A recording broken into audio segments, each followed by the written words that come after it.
여호와께서 모세와 아론에게 말씀하여 이르시되 이스라엘 자손은 각각 자기의 진영의 군기와 자기의 조상의 가문의 기호 곁에 진을 치되 회막을 향하여 사방으로 치라. 동방해 돋는 쪽에 진 칠자는 그 진영별로 유다의 진영의 군기에 속한 자라. 유다 자손의 지휘관은 암미나답의 아들 나손이요, 그의 군대로 계수된 자가 74,600명이며 그 곁에 진 칠자는 이사갈 지파라. 이사갈 자손의 지휘관은 수알의 아들 느다넬이요, 그의 군대로 계수된 자가 54,400명이라. 그리고 스불론 지파라. 스불론 자손의 지휘관은 헬론의 아들 엘리압이요, 그의 군대로 계수된 자가 57,400명이니 유다 진영에 속한 군대로 계수된 군인의 총기는 186,400명이라. 그들은 제1대로 행진할지니라. 남쪽에는 루벤 군대 진영의 군기가 있을 것이라. 루벤 자손의 지휘관은 스데울의 아들 엘리술이요, 그의 군대로 계수된 자가 46,500명이며 그 곁에 진 칠자는 시므온 지파라. 시므온 자손의 지휘관은 수리사대의 아들 술루미엘이요, 그의 군대로 계수된 자가 59,300명이며 또 갓 지파라. 갓 자손의 지휘관은 룰의 아들 엘리아삽이요, 그의 군대로 계수된 자가 45,650명이니 루벤 진영에 속하여 계수된 군인의 총기는 151,450명이라. 그들은 제2대로 행진할지니라. 그 다음에 회막이 레위인의 진영과 함께 모든 진영의 중앙에 있어 행진하되 그들의 진친 순서대로 각 사람은 자기 위치에서 자기들의 길을 따라 앞으로 행진할지니라. 서쪽에는 에브라임의 군대의 진영에 군기가 있을 것이라. 에브라임 자손의 지휘관은 암미후세 아들 엘리사마요, 그의 군대로 계수된 자가 45,000명이며 그 곁에는 므낫세 지파가 있을 것이라. 므낫세 자손의 지휘관은 부다술의 아들 가말리엘이요, 그의 군대로 계수된 자가 32,200명이며 또 베냐민 지파라. 베냐민 자손의 지휘관은 기드온이의 아들 아비단이요, 그의 군대로 계수된 자가 35,400명이니 에브라임 진영에 속하여 계수된 군인의 총계는 108,100명이라. 그들은 제3대로 행진할지니라. 북쪽에는 단 군대 진영에 군기가 있을 것이라. 단 자손의 지휘관은 암미사대의 아들 아이에셀이요, 그의 군대로 계수된 자가 62,700명이며 그 곁에 진 칠자는 아셀 지파라. 아셀 자손의 지휘관은 오그란의 아들 바기엘이요, 그의 군대로 계수된 자가 41,500명이며 또 납달리 지파라. 납달리 자손의 지휘관은 에난의 아들 아히라요, 그의 군대로 계수된 자가 53,400명이니 단의 진영에 속하여 계수함을 받은 군인의 총기는 157,600명이라. 그들은 길을 따라 후대로 행진할지니라. 이상은 이스라엘 자손이 그들의 조상의 가문을 따라 계수된 자니 모든 진영의 군인 곧 계수된 자의 총계는 603,550명이며 레위인은 이스라엘 자손과 함께 계수되지 아니하였으니 여호와께서 모세에게 명령하심과 같았느니라. 이스라엘 자손이 여호와께서 모세에게 명령하신 대로 다 준행하여 각기 종족과 조상의 가문에 따르며 자기들의 길을 따라 진치기도 하며 행진하기도 하였더라. 우리 오늘 이제 민수기 2장 1장에서는 이스라엘의 12지파의 싸움에 나갈 만한 자의 숫자를 계수했었죠. 그 수를 지파별로 다 이제 세웠고, 이제 2장에 가면 이 각 지파별로 어떻게 이스라엘의 진영을 이루며 또 행진할 때 어떻게 행진할 것인가를 이제 구체적으로 하나님이 말씀을 합니다. 오늘 말씀 이제 2절에 보면 이스라엘 자손은 각각 자기 진영의 군기, 자기 조상의 가문의 기호 곁에 진을 쳐라. 그러니까 이스라엘의 12지파마다 각각 깃발이 있습니다. 유다 지파는 사자, 이사갈은 나귀, 뭐 이런 식으로 해서 각각의 이제 그 깃발들이 있었죠. 자, 그 조상 가문의 기호, 그리고 그 기호를 상징으로 만든 군기가 있고 또 지파도 색깔이 있습니다. 제사장의 가슴에 박힌 12보석의 색깔을 따라 그 이제 깃발을 이제 만들었는데, 자, 이 깃발을 갖고 진을 치는데 어떻게 치냐? 이거는 평소에 이스라엘 백성들이 이제 하나님께서 이스라엘 백성을 인도하다가 이제 이 땅에 내려와서 가만히 있을 때 하나님의 임재를 중심으로 진을 치는 거죠. 어떻게 치냐면 2절 중반에 보면 회막을 향하여 사방으로 쳐라. 그러니까 회막, 하나님의 성막을 중심으로 사방이니까 동서남북으로 치라고 말씀을 합니다. 그래서 12지파니까 동쪽에 3지파, 남쪽에 3지파, 북쪽에 3지파, 서쪽에 3지파. 그래서 모두 12지파를 세우라고 그러죠. 그래서 3지파씩 모여 있는데, 자, 3지파가 각각 1대, 2대, 3대, 4대, 1분대, 1분대, 2분대, 3분대, 4분대 이렇게 해서 4개의 분대로 나누어서 서게 되어 있습니다. 자, 그래서 9절에 보면 유다 진영을 중심으로 한 18만 6,400명이 제1대, 그리고 17절에 16절에 보면 루벤을 중심으로 한 남쪽 진영이죠. 15만 1,450명, 이들은 제2대, 16절에요. 그 다음에 18절에 보면 서쪽입니다. 서쪽. 이 서쪽은 에브라임 진영을 중심으로 한 제3대입니다. 제3대. 그리고 이제 31절에 보면 단을 중심으로 한 북쪽 진영 제4대입니다. 15만 7,600명. 이들은 이제 제4대를 이루게 된다라는 것이죠. 자, 그렇게 해서 이제 이들이 어떤 식으로 중심을 갖고 진을 칠 것인가를 말씀을 합니다. 자, 그러면은 우리가 생각할 때, 야, 이게 되게 상당히 복잡하기 때문에 이 어떻게 되는 거냐? 여러분, 이게 우리 교회의 홈페이지에 가면 그 자료실에 이스라엘의 진영 배치가 있고, 또 여러분 새가족 과정에 받았던 이 교재에 보면 그 진영 배치가 있죠. 여기 이제 그림을 잠시 보여드리겠습니다, 여러분.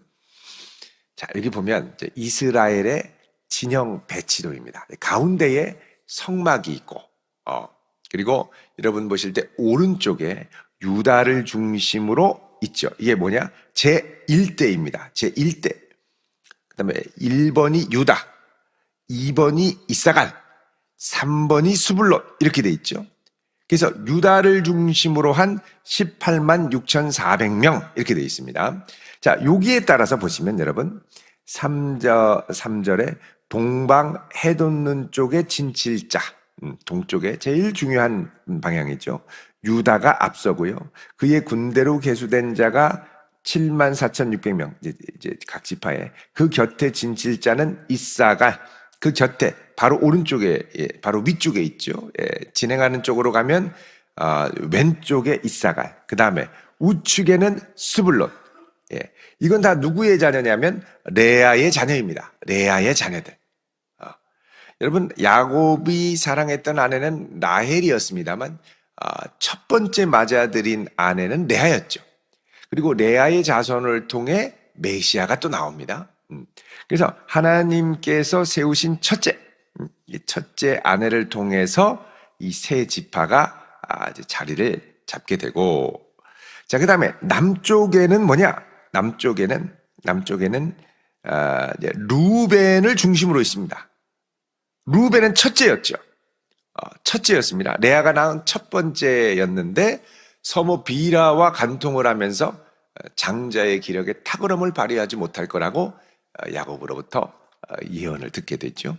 그래서 루벤은 앞서가지 못하고 어떻게 해요? 밑으로 내려왔습니다. 밑으로 내려와서 루벤, 그 다음에 시므온 같은 레아의 자손이고요. 그 다음에 왼쪽에는 갓이 있습니다. 갓. 여기는 실바의 자녀죠. 실바가 레아의 종입니다. 그래서 같은 어머니 계열에 나와 있던 이제 남쪽을 담당하는 게 이제 루벤을 중심으로 했고요. 이들의 숫자가 15만 450명이다 그럽니다. 그러니까 유다 오른쪽에는 유다 중심으로만 1대보다는 인원수가 조금 적게 되죠. 예. 자, 그 다음에 18절에 보면 서쪽이 나옵니다. 서쪽은 에브라임을 중심으로 되어 있습니다. 요셉의 자손이죠. 요셉의 자손. 하나님께서 요셉 자손이 이제 그 라헬을 중심으로 해서 낳은 요셉, 베냐민 둘인데 요셉과 베냐민은 둘밖에 없으니까 하나님께서 이제 요셉의 자손을 에브라임과 므낫세로 나눠 주시죠. 그래서 수가 많습니다. 그래서 에브라임, 그 다음에 왼쪽에는 베냐민, 그 다음에 오른쪽에는 므낫세 이렇게 되는 겁니다.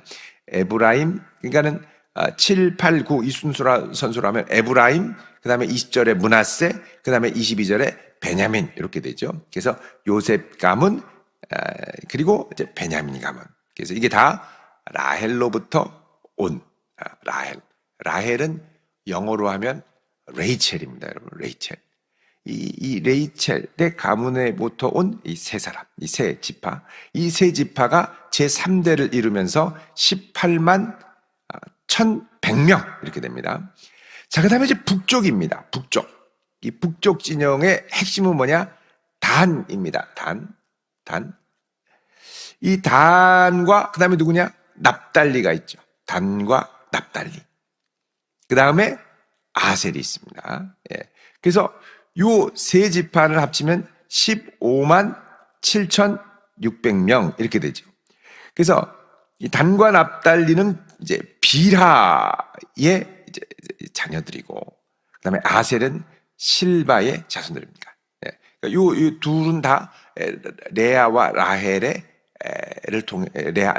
레아와 라헬인 몸종인 빌하와 실바를 통해서 난 자손들이죠. 자, 이렇게 해서 북쪽을 함께 지키도록 했습니다.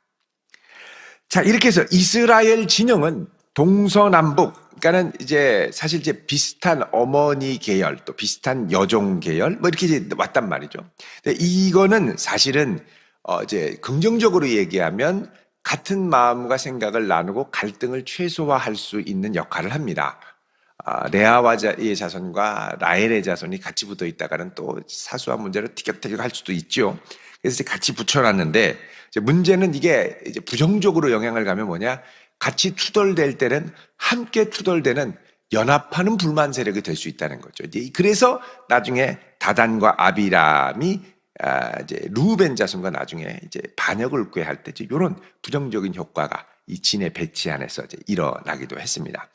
자, 중요한 것은 이 12지파가 함께 모여 있는데 다 어떻게 됐든 간에 동서남북 어떤 위치든 간에 그 중심에는 하나님의 성막이 있어서 서로 간의 거리는 멀 수가 있겠죠. 예, 예를 들면서 루벤 자손, 루벤 쪽과 유다 쪽은 그래도 좀 가깝습니다. 예. 근데 유다와 반대로 이 에브라임 쪽은 거리가 좀 반대쪽이니까 멀 수가 있죠. 서로 간의 거리는 가까울 수도 있고 멀을 수도 있지만 중심은 뭐냐? 하나님과의 관계는 다 가깝다는 것. 하나님으로부터의 관계는 다 가까이. 바로 앞에 하나님이 계시고 우리 이웃 간에 좌우 간에는 가까울 수도 있고 멀 수도 있고, 그러나 중요한 건 뭐냐?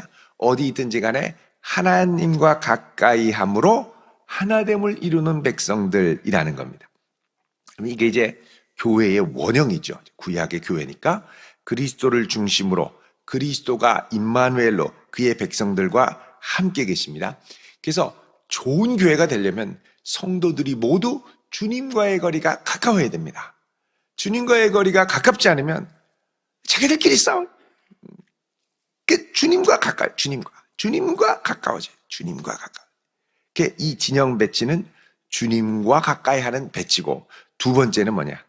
이 주님과 가까이 하는 이 구도 가운데 주만을 바라보며 사는 겁니다. 서로를 바라보기 이전에, 물론 좌우로 돌리면 이제 좌우가 보이겠죠. 근데 눈 앞을 보면 바로 주님이 계십니다. 사람이 걸어갈 때 좌우를 물론 살피겠습니다만 좌우를 살피기 전에 뭐부터 보이느냐? 앞부터 보이는 거죠. 앞부터. 그러니까 눈 앞을 보면 이곳에 성막이 있고 낮에는 구름 기둥과 밤에는 불 기둥이 그곳에 함께하며 하나님의 임재의 영광이 함께하게 되는 겁니다. 그러니까 어쨌든 주를 보고 그 다음에 좌우를 보는 거죠. 이게 주님을 사랑하고 이웃을 사랑하고 주님의 뜻을 먼저 헤아리고 이웃을 향하여 배려하고 헤아리고 이게 중심이 되어야 한다는 것입니다. 자, 그러면서 주님을 앞을 바라보고 주님의 임재와 만나와 매출하기를 바로 앞에서 경험하고 산다는 건 뭐냐? 각각 개인적으로 주님을 경험하는 그 체험의 거리는 결코 다른 이들에 비해서 내가 멀거나 더 가깝지 않다는 겁니다. 그러니까 주님을 동일한 거리에서 동일하게 체험을 하는 거죠. 그러니까 주님을 체험할 때 주님은 서로에 대해 차별하지 않습니다. 다 동일한 은혜로 붙들어 주시죠. 문제는 뭐냐? 사람이 문제인 겁니다. 사람이 문제인 겁니다. 주님을 경험하고 주님을 만나는 이 깊이가 동서남북 사방에서 주님을 중심으로. 그래서 여러분, 이스라엘 백성들이 이렇게 주님을 중심으로 모셨다가 또 행진할 때는 어떻게 되냐면요. 여러분, 그 다음 그림을 보시면요. 이게 이제 그 유다 지파 제일 동쪽에 있었는데 남쪽에 있던 루벤이 유다 뒤로 올라옵니다. 그리고 북쪽에 있던 단을 중심으로 한 이제 3대 에브라임 므낫세의 뒤로 딱 와서 앞으로 행진을 하죠. 그러니까 하나님의 성막은 가운데 있는 겁니다. 성막을 가운데로 해서 앞으로 행진을 하는 겁니다. 자, 행진할 때는 옆에 있던 앞뒤 지파들이 서로 가까워질 수 있죠. 성막을 중심으로는 좀 멀어졌습니다만, 그리고 그 사이에 좀 더 자세히 보면은 이제 레위 지파가 함께 같이 가게 됩니다. 자, 이게 뭐냐? 이스라엘 백성들의 행진의 질서라는 것입니다. 여러분, 행진을 하고 앞으로 나아갈 때도 무엇을 중심으로? 성막을 중심으로 가는 거죠. 이동할 때도 주님 모시고 주님 중심으로 가고, 그 다음에 정착할 때도 주님 모시고 주님 중심으로 가고. 그림 됐습니다. 그래서 늘 주님을 중심으로 살아가는 것이 누구냐? 하나님의 백성 이스라엘이다 라는 것입니다. 그리고 이 이스라엘은 하나님을 모시고 사는 것이 자신들의 정체성이고 본질임을 하나님께서 깨닫게 해주시는 것이죠. 성막이 없으면 이스라엘은 안고 없는 찐빵입니다. 아무것도 아닙니다. 성막이 함께 해야죠. 주님이 함께 계셔야죠. 그래서 저는 평생 주님을 내 인생 가운데로 모시고 사는 사람과 주님 없이 내 맘대로 사는 사람은 큰 차이가 있습니다. 자, 하나님께서 이스라엘 백성들이 항상 이렇게 살아야 된다라고 말씀하시죠. 여러분, 우리가 주님을 개인적인 거리로 다 동일하게 경험할 수 있는 자리가 무엇입니까? 예배입니다. 예배. 주님의 임재를 함께 경험하는. 그래서 건강하고 좋은 교회는 주님을 함께 같이 경험해야 됩니다. 그래서 수요일에도 또 새벽에도 주일에도 주님을 같이 만나고 경험하는 은혜의 깊이가 균일하고 동등하면 참 좋습니다. 그 은혜 자리에 같이 참여하는 거예요. 같이. 같은 은혜를. 근데 한 달쯤 있다가 주일 예배 그것도 막 늦어서 막 허겁지겁 설교 거의 끝날 때 들어오는데 올 때도 그냥 문소리를 쾅 내고 뒤에 나왔습니다 하고 앉아있으면 이 은혜를 경험하는 거리가 달라지는 거죠. 그래서 여러분, 우리가 주님을 경험하는 이 은혜의 거리는 예배의 거리이기도 합니다. 그래서 이것들을 우리가 동일하게 경험하면서 주님을 중심으로 살아가는 것. 우리 인생의 정체성과 인생의 여정과 행진 가운데 주님을 모시고 사는 것, 예배하며 사는 삶. 여러분, 이것이 참 중요합니다. 이 소중한 가치를 우리가 잘 붙들고 나아갈 수 있기를 주님의 이름으로 축원드립니다. 기도하겠습니다. 거룩하신 주님, 오늘도 주님께서 우리 가운데 함께 하시고 주님을 모시고 살아가는 우리의 걸음 가운데 은혜를 더하여 주시기를 원합니다. 임마누엘로 동행하시는 주님, 우리 모두가 주님을 만나고 경험하는 깊이가 동일한 거리에서 동일한 깊이의 은혜로 함께 맛보며 살아갈 수 있도록 하나님 붙들어 주시옵시고 끝까지 신실하게 주님 모시고 살아갈 수 있도록 역사하여 주시옵소서. 예수님의 이름으로 기도드리옵나이다. 아멘.